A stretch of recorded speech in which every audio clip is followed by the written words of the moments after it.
Assalomu alaykum, hurmatli kuzatuvchilar. Bugun sizlar bilan suyak bo'g'imi og'rig'iga juda ham yaxshi foyda berib turgan mahsulotim haqida gapirib berib o'taman. Xo'p, bu mahsulot nima deb aytadigan bo'lsak, sodda qilib aytganda, suyaklarimiz arasidagi suyuqlik. Ya'ni har bitta bo'g'imning arasida mana shunaqangi suyuqlik bo'ladi.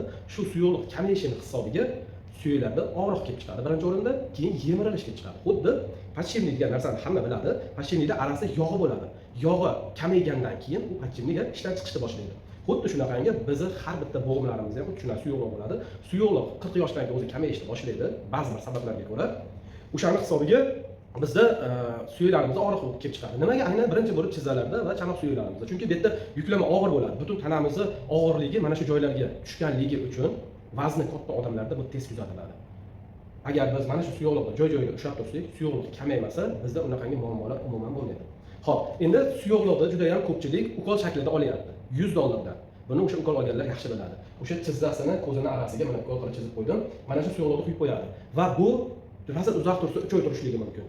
Qayerga ketadi bu narsa desalaring, chunki butun tanada bu suyuqlik kam bo'lganligi uchun organizm bu yerdagi suyuqlikni tarqatib yuboradi. Boshqa joylarga ham yetkazib olib boradi deydi. Buni shu chizzangizga, o'ng chizzangizga qildirgan bo'lsangiz, chap chizzangizga ham to'ldiradi deydi. Barmoqlaringiz arasidagi butun tanaga qisqa qiladi. Shuni hisobiga yana kamayadi, borib yana ukol oladi. Har bitta ukol $100 dedim. Har bitta ukolda 20 milligram o'sha suyuqlik bo'ladi xolos. Ya'ni miqdori, suyuqlikning miqdori gialuronka deyiladi bu narsa. Gialuronka. Endi qaranglar, har bitta ukol $100 bo'ladigan bo'lsa, bu juda ham qimmat narsa. Xuddi haligi men nimaga taqqoslab aytaman, ko'p olib maydalab sotsa, 1 litr narsani puli 10 litr bo'lib qoladi-ku, ana shunga o'xshataman. Xo'p, endi Germaniya olimlari shu narsani ishlab chiqargan, ya'ni ichiladigan holatda qilib. Ukoldan qanaqangi ustunlik tomoni bor. Ukol bo'g'imning arasiga qilinadi, aytganimda butun tanaga tarqab ketib, yana yerda kamomat bo'lib chiqadi. Bu narsa mana shunaqangi idishda bo'ladi, suyuq shaklda bo'ladi.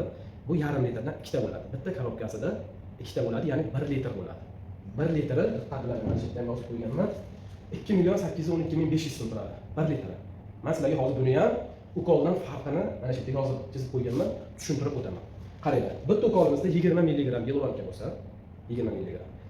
Bu idishimizda mana shu 30 milligramlik idishi bor. Shu 30 milligramni ichganimizda bu to'g'ridan to'g'ri oshqozonga tushmaydi. Mana shu og'zingizda qizilo'nggacha shunday holatda shetdan so'rilishni boshlaydi.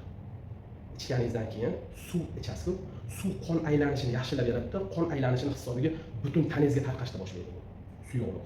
Qaytga bo'lsa hamma joyga olib borib beradi, bir xilda olib boradi va o'sha kamomat sekin to'lishni boshlaydi. Har kuni bittadan ichiladi. Endi qaranglar, bitta shu idishimiz ichida necha milligram gialuronka bor? 450 milligram gialuronka bor. Bitta ukolda 20, bitta idishda 450 milligram. Bu degani 20 ta ukol degani. Bitta idishdagi.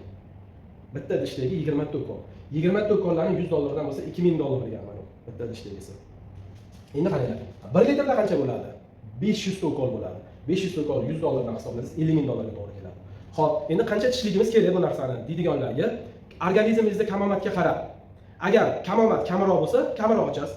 Ko'proq bo'lsa, ko'proq ichasiz. Sog'lom odam to'la organizmida hali kamomat yo'q, gialuronkasi 1 yilda bitta yetadi odamga. 40 yoshdan o'tgan bo'lsa, 40 yoshdan yuqorilarga bu. Hozir kasallik rivojlanib ketyapti, gazli napitkalarni ichib bir xil bolalar 30 yoshda ham kuzatilib qolyapti. Ular ham o'sha kuchayib ketmasligi uchun 1 yilda bitta mana shuni olib ichsa bo'ladi.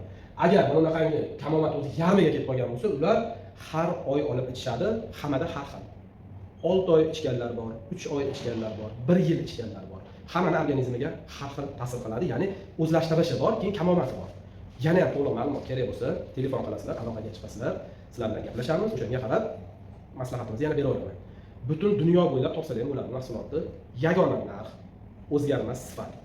Butun dunyo bo'ylab. Qayerda bo'lishingizdan qat'iy nazar aloqaga chiqing. Men sizga o'zgarmas narxda, o'zgarmas sifatda qayerdan olishingizni men sizga tushuntirib o'taman. Sog' bo'linglar, salomat bo'ling.